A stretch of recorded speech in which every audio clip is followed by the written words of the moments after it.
Good evening everyone. Welcome to the News Today edition of 6th of January. My name is Anuj and I will be taking today's session.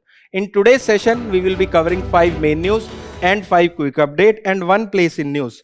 In main news, we will be covering about global minimum tax as OECD has finalized agreement on the global minimum tax. Then in the second news, we will be covering about the state finances as the CAG has released State Finances 2023-24 report. Then we will be covering about the State Development Board as the Delhi government has signed MOU with the RBI to manage borrowing and the cash flows. Then in the fourth news, we will be covering about the National Sports Governance Act as the partial implementation of this act has begun. Then in the fifth news, we will be covering about the NGT order which has issued notice to the environment violation around the Taj Mahal. Then we will be briefly covering 5 quick updates and 1 place in news. And place in news for today is Iran. So this is the brief about today's session. Let us begin with the first news for today. So the first news for today is about global minimum tax. And what is the context? The context here is that OECD has finalized agreement on the global minimum tax. So in this news, we will be covering about the global minimum tax and about the OECD as well. It is related to GS paper 2 where the syllabus talks about bilateral, regional and global grouping and agreement involving India and affecting India's interest. So let us begin the first news discussion in detail. First of all, the development. What is the development? We have already briefly discussed the context. Now let us understand the development. Here, OECD and G20 inclusive framework on base erosion and profit shifting have agreed on a side-by-side arrangement package for the coordinated operation for global minimum tax arrangement. Before understanding it, let us understand about multinational corporation and base erosion and profit shifting. It is very important to understand these two terms so that we can understand this news in detail. First of all, what are multinational companies? We all know about multinational companies as our friend or our relative might be working in these companies. And example here can be Apple, Hyundai and other companies. So basically those companies which are operating in more than one country are multinational companies. So now what is the requirement of this global minimum tax and what it is related to the multinational companies? So basically what multinational companies are doing, they are shifting their profit. What is this meaning of shifting of the profit? Suppose I am a company and I am operating in various countries. Suppose I am operating in India, I am operating in USA, then I am operating as well in the Ireland. So I will be earning profits from India, USA and Ireland. But the taxation rate in these 3 countries are different. So I will show my profit in a country which have low taxation rate. Here it can be Ireland. So I will be showing my profit that I am earning the maximum profit from a country like Ireland. So India and USA will have base erosion. That means the tax they should be getting will not be credited to their accounts. That is the meaning of base erosion and profit shifting. That means a multinational company is shifting their profit to the other country where there is low tax rate. And this also lead to the tax competition between various countries. Suppose I am a country and I want multinational corporation in my country. Then I will be keeping the tax rate very low. That will lead to increase in the multinational companies there. But what multinational companies are doing, they are showing their profits in a country where there is low tax rate. As the tax calculation and accountancy is very difficult and the laws of the various countries are very different, so it becomes easier for the multinational companies to do such activities. So this is the meaning of multinational companies and base erosion and the profit shifting. there was a direct question from this development, that is base erosion and profit shifting in year 2016, that we will be discussing after this news. Now let us understand about global minimum tax. So basically what this framework is providing, that minimum 15% of tax should be applied at the multinational companies. So that is the definition which is given here, that it is based on global anti-base erosion model rules. So there should not be any base erosion and the profit shifting. That is the basic meaning. And it will lead to better tax collection as well as low tax competition between the various countries. So now let us move forward and understand about the framework. So what are the framework? And the framework include 5 key component. We will understand one component at one time. First of all, simplification measures. When we were discussing the development, we have discussed that taxation laws and the laws related to accounts and related facts are very complex and very different in the various countries.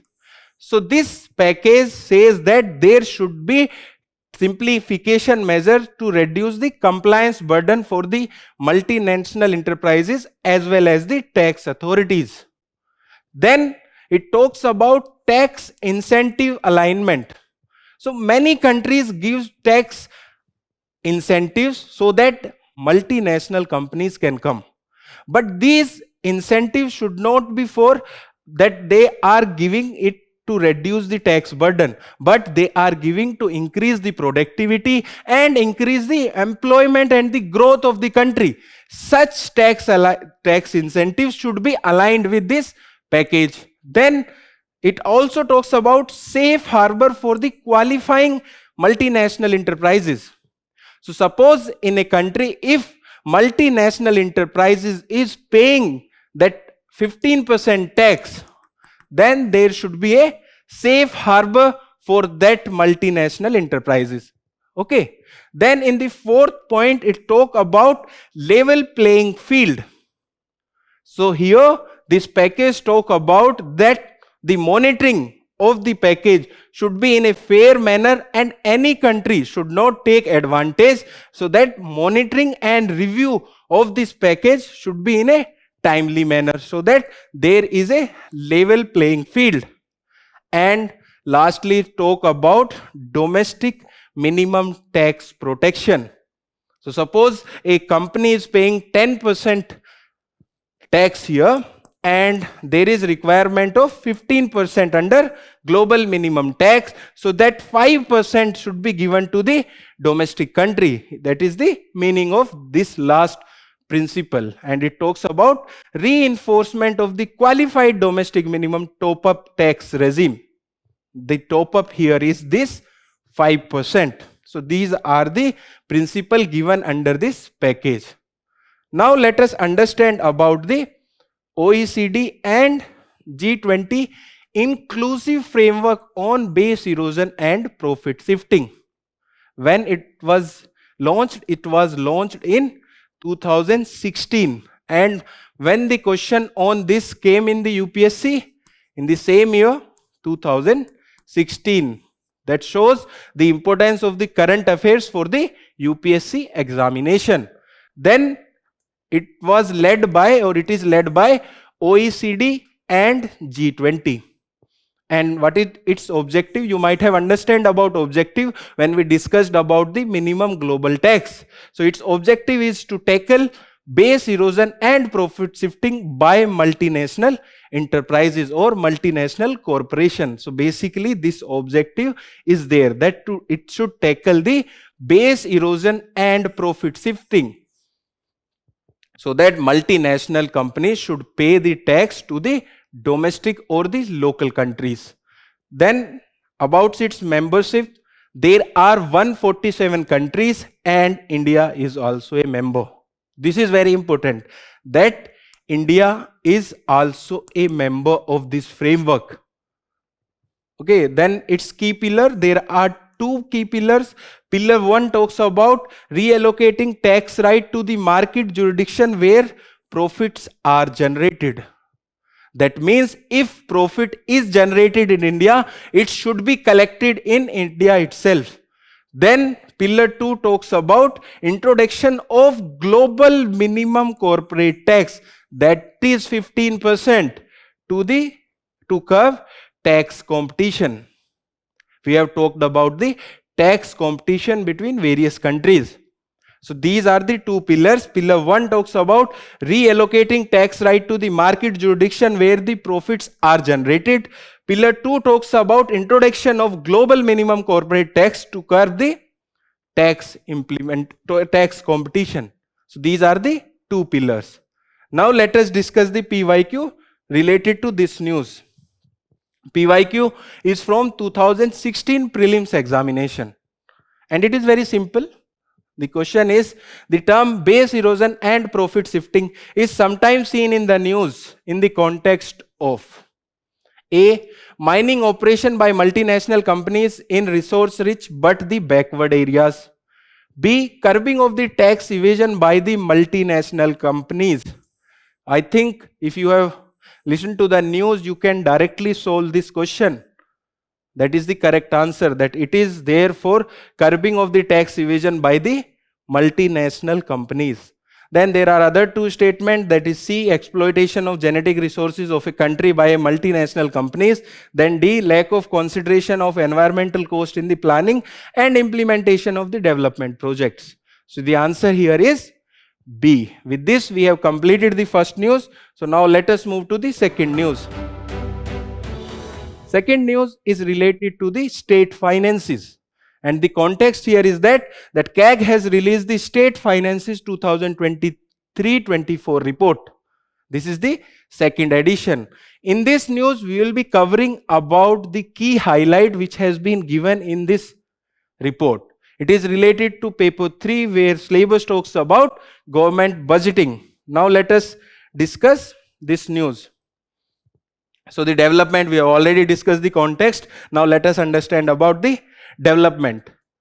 It is the second edition. The first edition, I think, was brought out in September. So it is the second edition which present an overview of the finances of all the 28 states in the year 2023 and 24.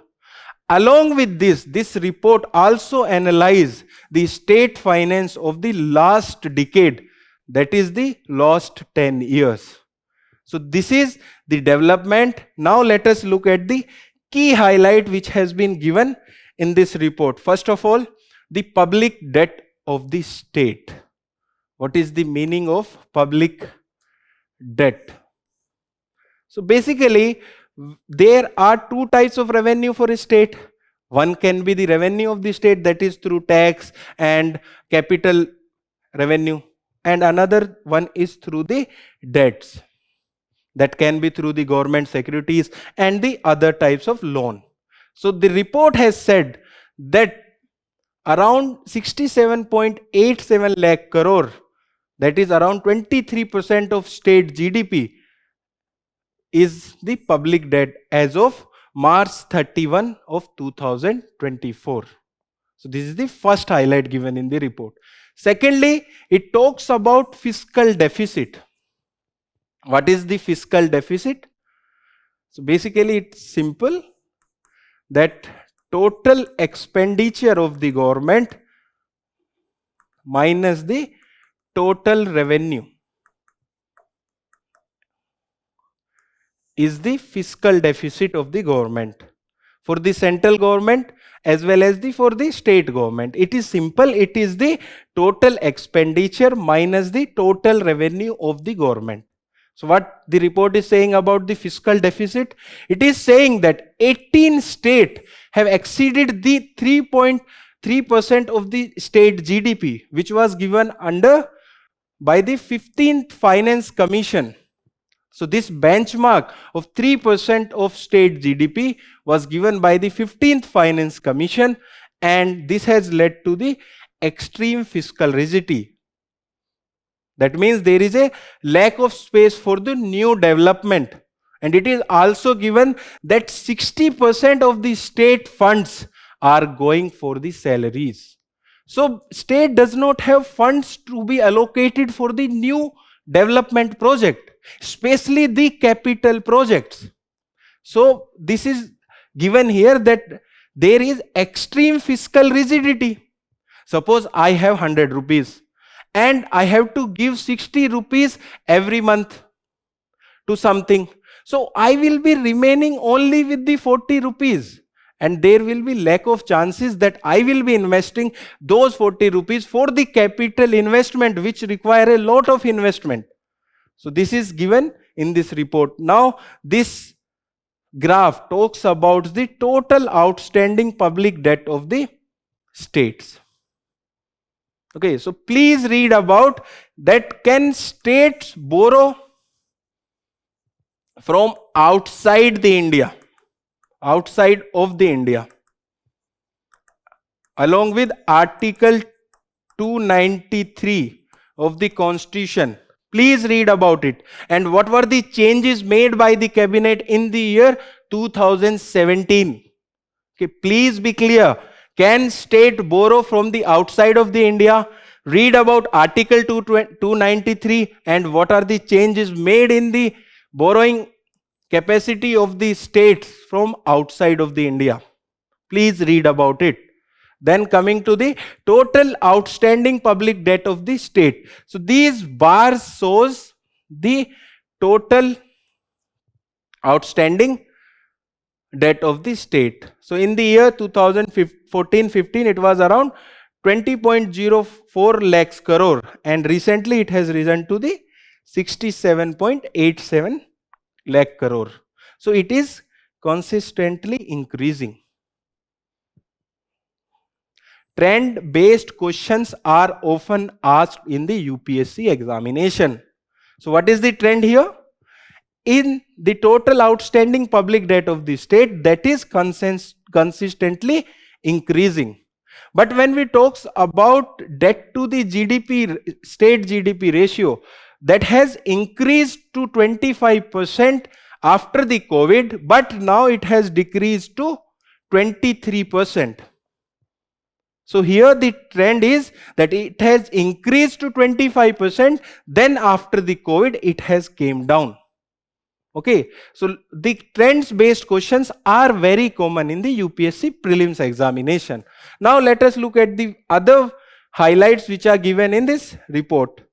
It is also talking about the reliance on the union tax devolution.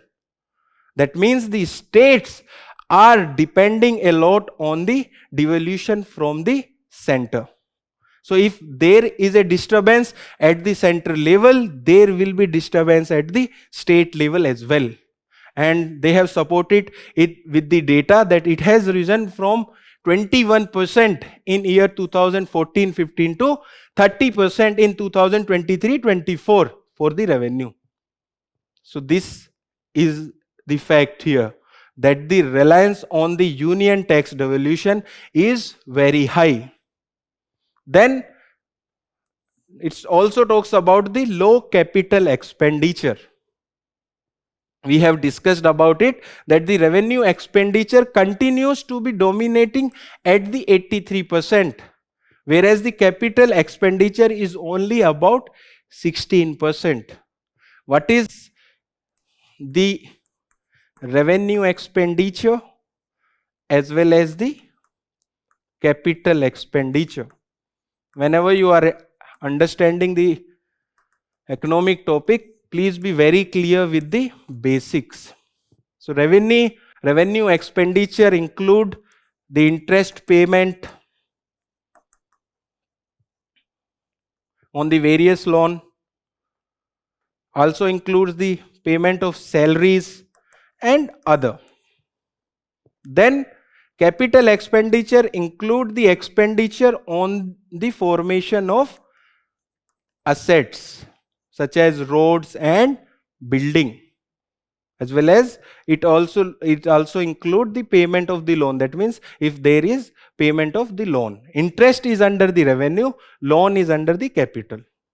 So this is revenue expenditure as well as the capital expenditure. Then there is transparency gap, and they are talking about that there is shadow budgeting problem. What it means, that there are sometime miscalculation by the state official which leads to the wrong budget, and which also lead to the wrong calculation of the state GDP. They have also recommended one important thing, and what is that? That they have recommended, so to address the persistent lack of uniformity in state to classify the spending, CAG has suggested that there should be harmonization of the object head. What it means, suppose I am spending something on construction of a bridge, so it should be classified as the capital expenditure by every state. That can lead to harmonization of the data at a better way. That is the recommendation which has been given by the CAG. Now let us look into the PYQ related to this news. First PYQ is from Prelims examination of year 2016. And what is the question? The question is, which of the following are included in the capital budget of the Government of India? So the expenditure on acquisition of assets like road, building and machinery. Capital expenditure, we have discussed about capital as well as the revenue expenditure. So expenditure on the acquisition of assets like road, building and machinery is there under capital expenditure. Then loan received from the foreign government, it is also under capital expenditure. We have discussed about payment of interest and the loans. Then loans and advances granted to the state and the union territories. Here it is talking about Government of India. We have mostly discussed about the state government. Okay, so these three are under the heading of capital expenditure. So answer will be D, 1, 2 and 3. That is the importance of clearing the basics of economics in the prelims examination. Now let us look at the PYQ from the mains examination. The question is, explain how the fiscal health index can be used as a tool for assessing the fiscal performance of the state in India, and what way would it encourage the states to adopt prudent and sustainable fiscal policies. So the first half is not related to this news. The second half talks about the prudent and sustainable fiscal policies. That here you can write about that more expenditure should be given to the capital expenditure. Okay, so with this we have completed the second main news. Now let us discuss the third main news. Third main news is also related to the taxation and the maintenance of the state development loans. So the context here is that Delhi government has signed MOU with the RBI to manage borrowing and the cash flows. In this news, we will be covering about state development bond, functioning of the RBI in detail. It is related to GS paper 3, where syllabus talks about government budgeting. Now let us discuss the development. So the development here is that this MOU will enable the Reserve Bank of India to function as the bank, debt manager and the financial agent for the Delhi government. Okay, and it will include functions such as management of the public debt of the state carried out by the RBI in terms of the agreement entered. So all the states are there in such type of agreement with the RBI except the one state.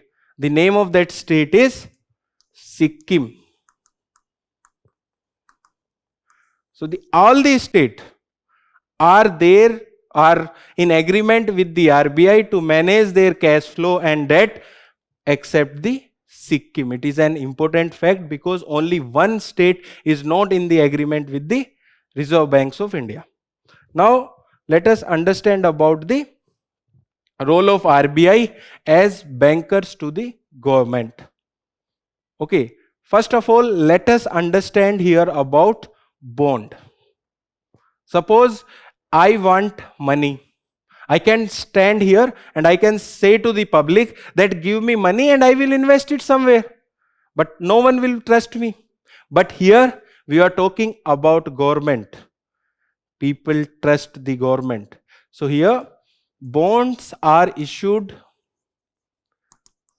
and they are issued on a face value that I will be paying this amount of interest after the completion of this time period. Okay, it can be issued to the banks, it can be issued to us as well. Recently there was changes brought in year I think 2021 and 22 I think, where the retail investors like us can also invest in the government securities. Okay, so this was the change brought in the government securities, that individual can also participate in them. So for central government, RBI has the obligation to undertake the receipt and payment and to carry out the exchange, remittance and the other banking operation. So for the central government, RBI has the obligation, but for the state governments, RBI goes into the agreement. Okay, so we have already understood that Sikkim is not in that agreement. Now coming it to the issues securities, the central government can issue both treasury bills and bonds. What is a bill? What is a bond? You might have studied about money market and the capital market. When the time period of a bond is or the bill is less than 1 year, it come under money market, and when the time period is more than 1 year, it is under the capital market. And government securities are under the capital market, whereas the treasury bill that can be less than 365 days, they are under the money market.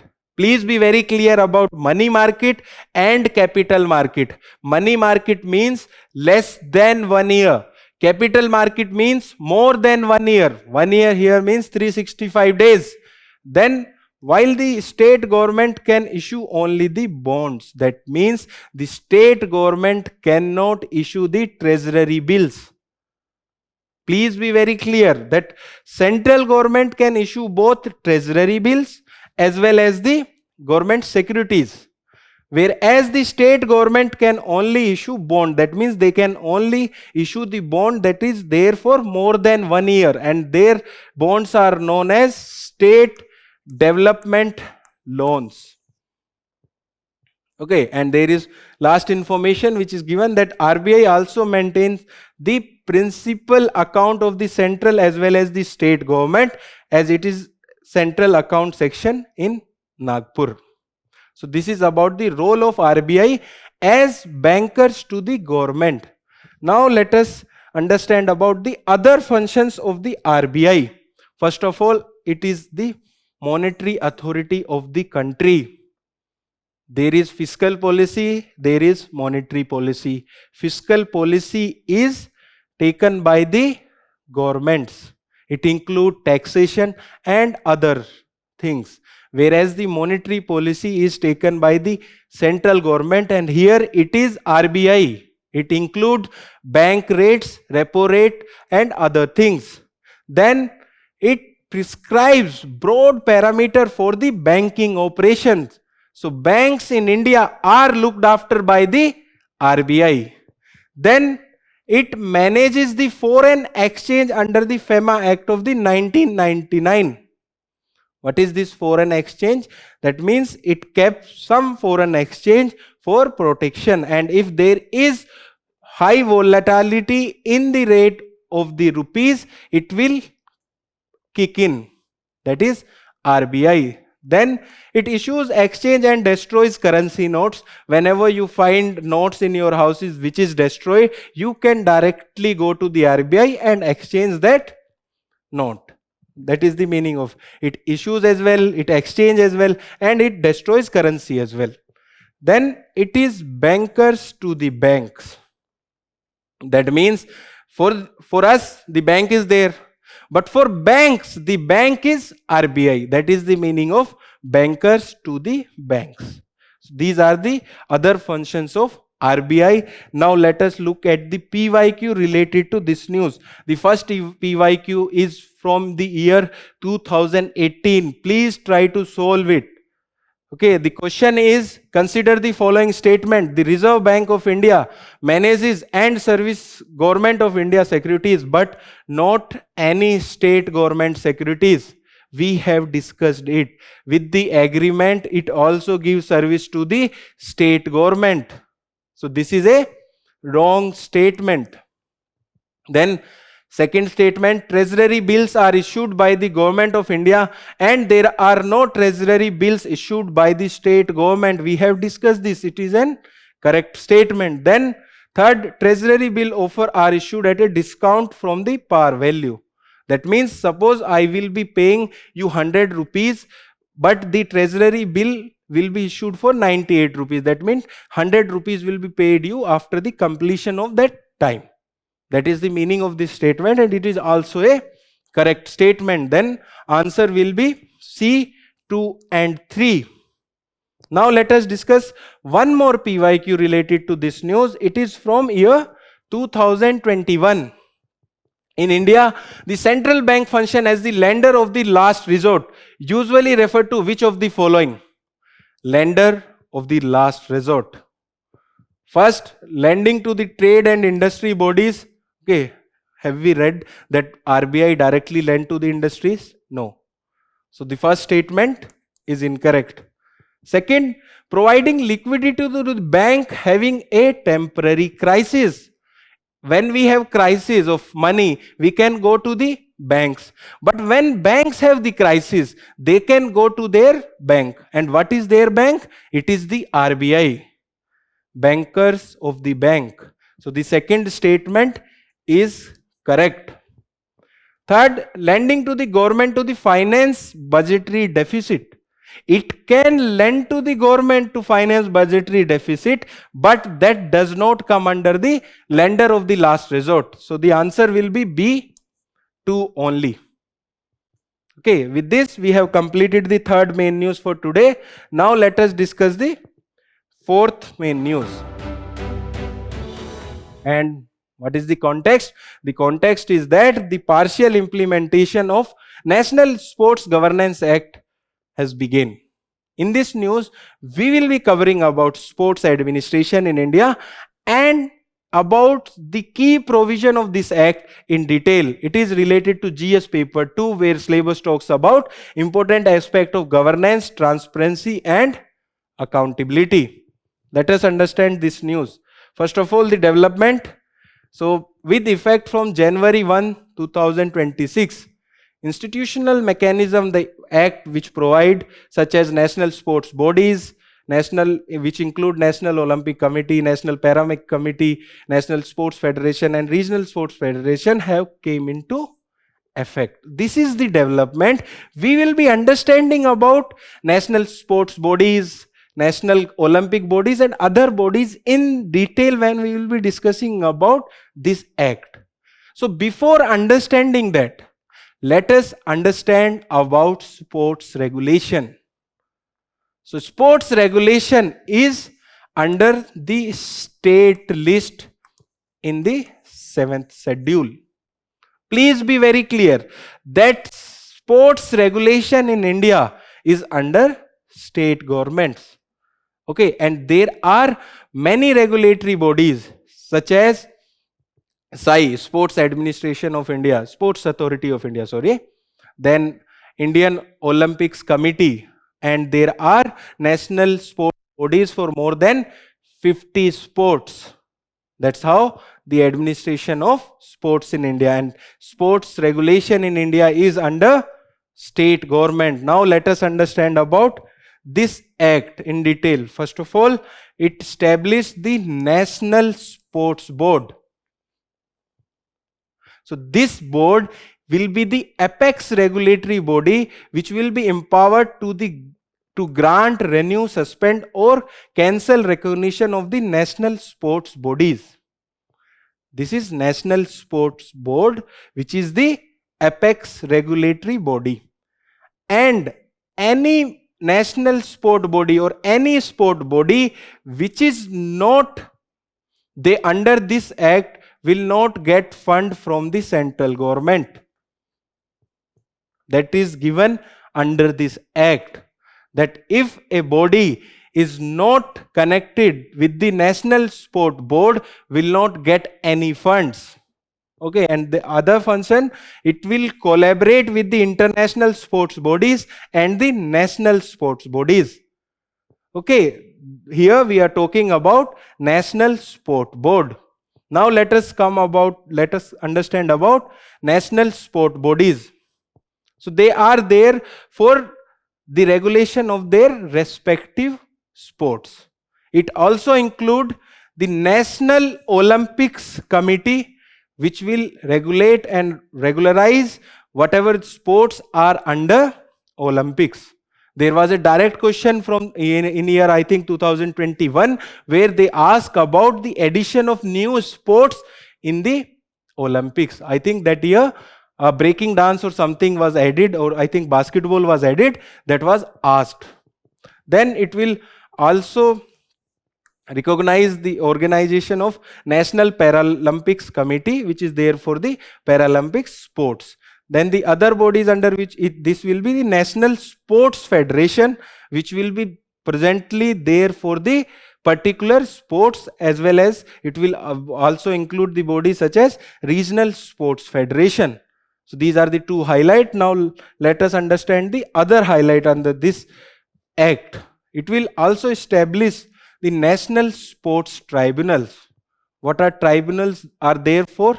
They are there for solving the issues. So they will provide independent, speedy, effective and cost-efficient disposal of the sports-related disputes. So any sports-related dispute will be solved through the National Sports Tribunals. But it won't include two types of sports or two types of issue. First, any dispute which has arisen in the Olympics games, Paralympics game or Commonwealth game or the Asian game. That means at the international forums, if there is the dispute, it won't solve that. Then any issue which is related to doping, that will be solved by the National Anti-Doping Act. That will be solved by National Anti-Doping Act.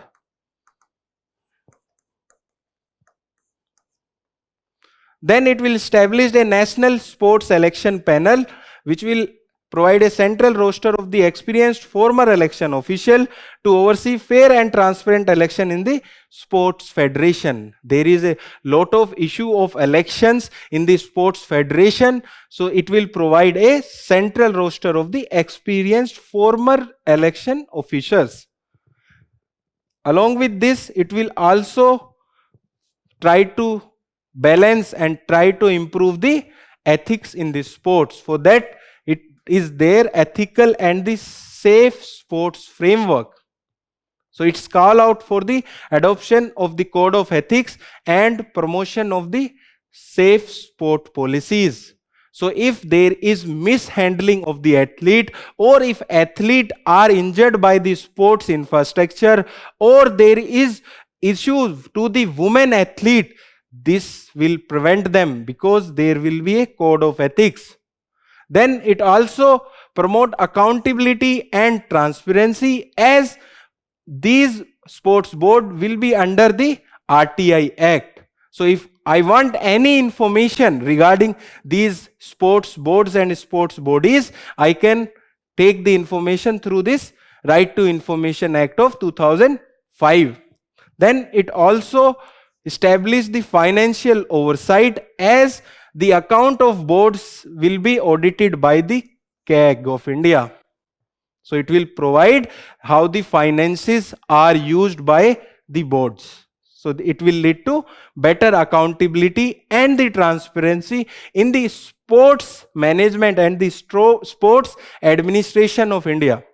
Now let us discuss the PYQ related to this news. The first PYQ is from 2025. This is not the direct question from the information which we have discussed, but it is there to look at what type of questions are coming from the sports.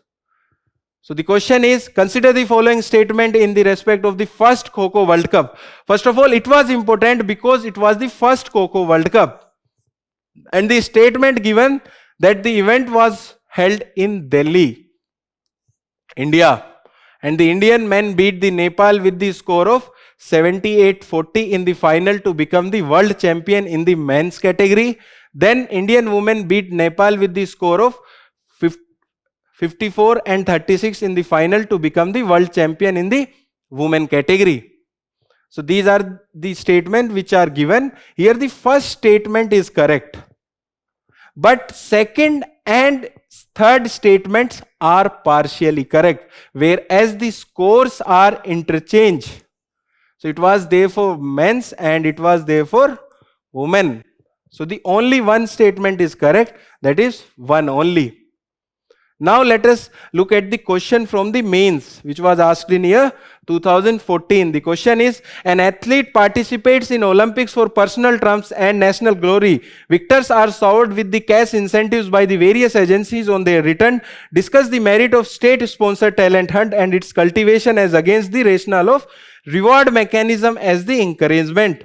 You might have often seen that many a times athletes are not supported at their initial level, but they are awarded with the sports, and there is a hero worshipping in India. When they win at any particular event, they are showered with the money and the praise, but no one encourages them at the grassroots level. So this question is about that, and it is the part of social justice.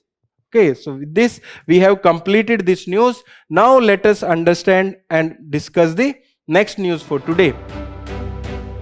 So the next news is about the NGT notice. And what is the NGT notice? The NGT has issued notice on environmental violation around the Taj Mahal.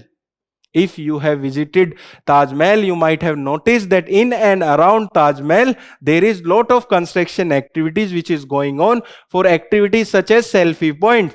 Because for the tourist, now taking a photo is more important than looking at the Taj Mahal. So they have not directly talked about this point, but they have talked about the selfie points, because for construction of selfie points, there is usage for the concrete, or there is the fall down of trees.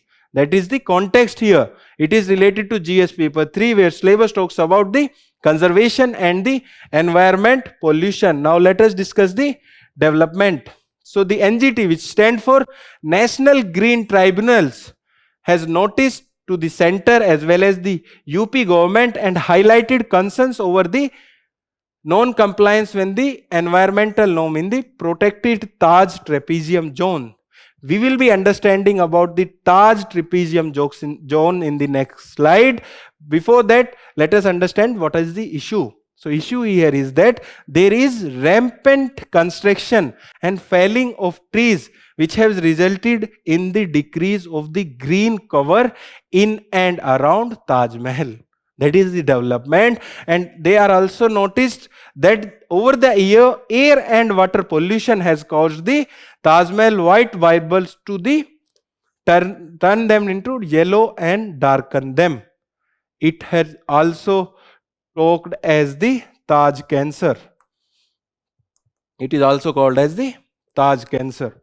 So they are basically saying that over the years, air and water pollution has caused the Taj Mahal white marble to turn into the yellow, as well as it has led to the darken of the white marbles. That is the development. Now let us understand about the Taj Trapezium zone. So it is a protected eco-sensitive zone of 10,400 square kilometer around the Taj Mahal. So what is eco-sensitive zone? Basically, it is a buffer which is provided in and around the important factors, important areas such as National Park. And here the important area is Taj. So that is eco-sensitive zone, and it was established under MC Mehta case of 1996, that also include Agra Fort and Fatehpur Sikri. So here the three important UNESCO sites, Taj Mahal, Agra Fort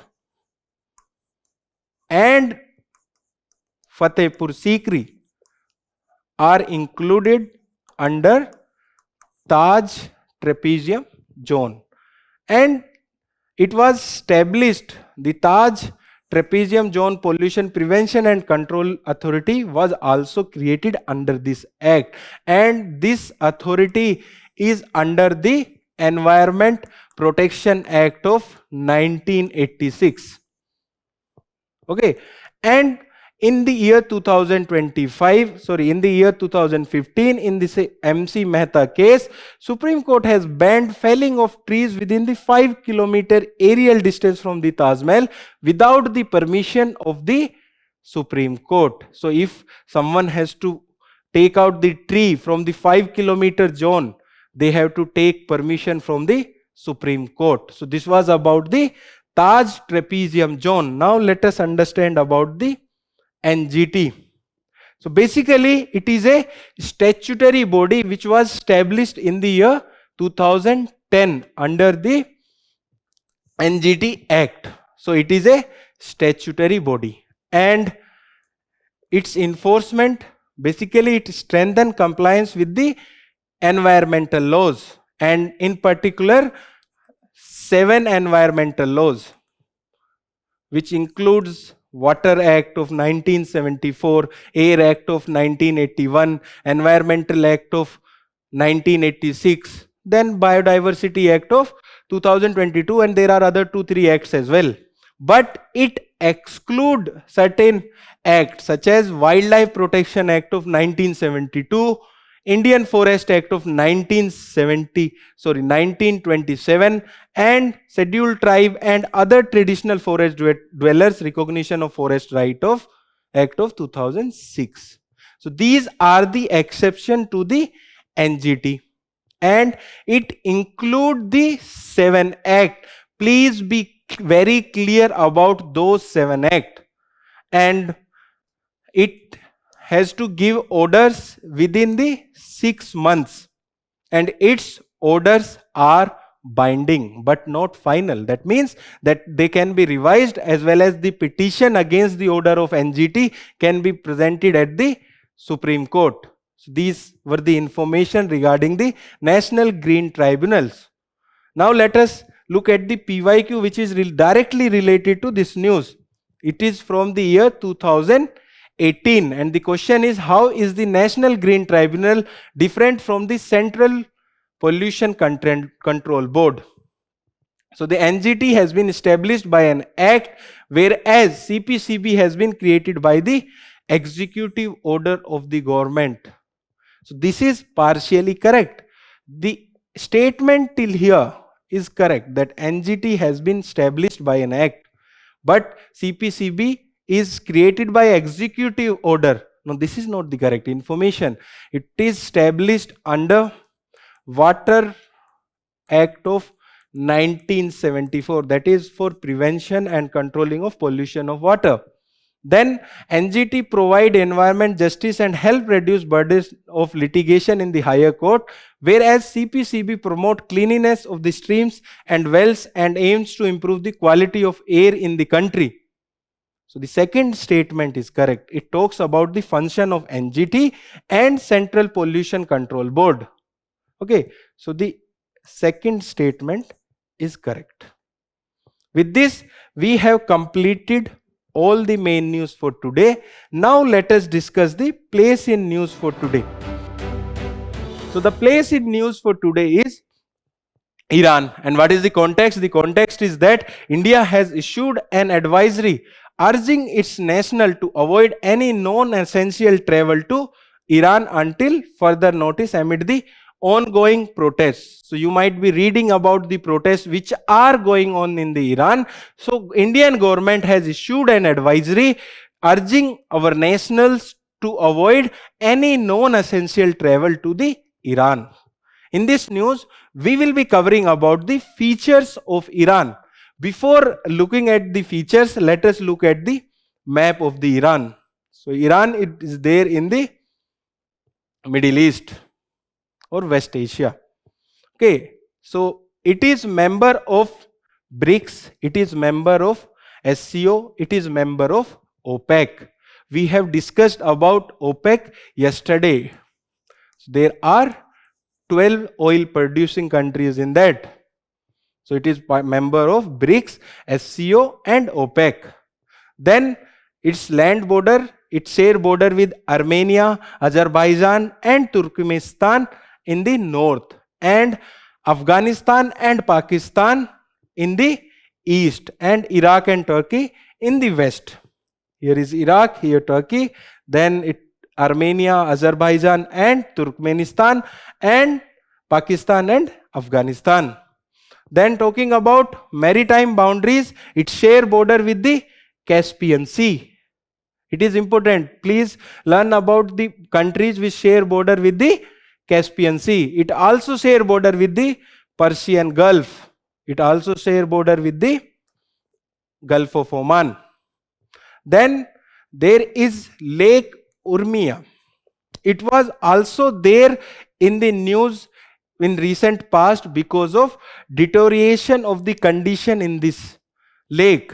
And this lake Urmia is there in the Iran. You might have also studied about Ramsar Convention. Ramsar is also a country which is there in the Iran. So Lake Urmia is an endorheic salt lake which is the largest lake in the Middle East. Now coming to resource potential, it has the second position in world when come to the natural gas reserve. And which is the first country? Russia. Then coming to the crude oil reserve, it stand at the fourth position. And which country is at the first place? It is Venezuela. We have understand and studied about Venezuela yesterday. At the second place, Saudi Arabia. At the third place, it is Canada. Then at the fourth place, it is Iran. Okay, with this, we have covered the place in news for today. Now let us look at the various quick updates which are there for today. And the first quick update is regarding the quantum electrodynamics. So whenever there is a science topic, please try to simplify it and understand it rather than running away from it. And what is the context? The context is that researchers from the National Institute for Fusion Science provided a first principle formulation explaining how classical electromagnetic field emerges directly from the quantum electrodynamics. So here we have to understand what is the meaning of quantum electrodynamics. Basically, it is interaction of the light and the electricity at very small level. And in classical physics, it is the electromagnetic force which is there between various components such as electron and proton. So here the meaning of this principle should be very clear, that is quantum electrodynamics. If you understand the meaning, that will be the sufficient. Its meaning is interaction of the light and the electricity at very small level, that is at the quantum level. And for this, the Nobel Prize in Physics 1965 was awarded for quantum electrodynamics. And there are some applications of it which include the particle physics, quantum optics, semiconductor and laser technology. So this was about the quantum electrodynamics. Now let us move to the second quick update. The second quick update is about e-business visa. And what is the context? The context here is that India has introduced an e-production investment business visa, which is called as EB4 visa for Chinese businessmen, which will be issued for about 45 to 50 days. And it will give them permission for staying in 6 months. So if there can be a question like for which country e-business visa has been introduced, it has been introduced for China. This information that it will be issued in 45 to 50 days or it will be issued for them staying up to 6 months is not that important, but important information it is for China. And what it will be cover? It will cover Chinese businessmen who can apply for installation and commissioning of equipment, for quality check and essential maintenance, and supply chain development for impaneling vendors. So this was about e-business visa. Now let us move to the third quick update. The third quick update is about Payment Regulatory Board. It was recently established by RBI. And the context here is that RBI governor has chaired the first meeting of Payment Regulatory Board. So as we have discussed that it was recently established, and the context here is that RBI governor has chaired the first meeting of Payment Regulatory Board. What it is? It was set up by RBI in 2025 under the Payment and Settlement System Act of 2007. Please be very clear about this act. On this act, there were two PYQs. One was related to how ATMs are operated in India. ATMs are also operated under this act. Okay, then its mandate of Payment Regulatory Board, it's for regulation and supervision of all the payment systems such as electronic and non-electronic, domestic as well as the cross-border. This statement is very important. First of all, this board is important because this board has been established this year. Its function is important. Its function is regulation and supervision of all the payment systems such as electronic, non-electronic, domestic as well as the cross-border. And it has replaced the Board for Regulation and Supervision of Payment and Settlement System. So basically there was a board, but it was replaced by this Payment Regulatory Board. And coming to its composition, it is chaired by the RBI governor. So here for the first meeting, RBI governor has chaired it. Then there are other members such as 2 RBI representative and 3 central government nominees. So this was about Payment Regulatory Board. Now let us move to the next quick update. The next quick update is about Kusanas. And what is the context? The context here is that the archaeologists have discussed rare Kusana era coins and decorative stones, including the lapis lazuli. It is a special kind of stones from a UNESCO site near Takshashila. You might have studied about Takshila University. So in this news, we will be covering about Kusanas in very brief. Okay, Kusanas as a topic is a very large topic and it is given in a very clear way in NCERTs.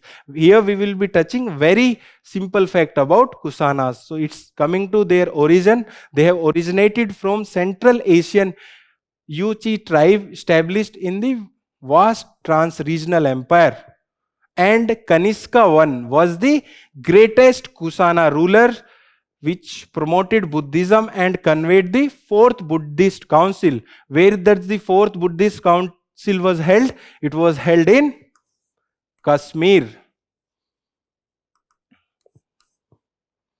And their empire was divided into strapes governed by the strapas, which indicate the decentralized control. And they control the northwest India, which include the Gandhara and the Kashmir, the Mathura region, as well as Ganga Yamuna Doab up to Bihar. When you read about Kusanas, read about the Gandhara art, and the Mathura art.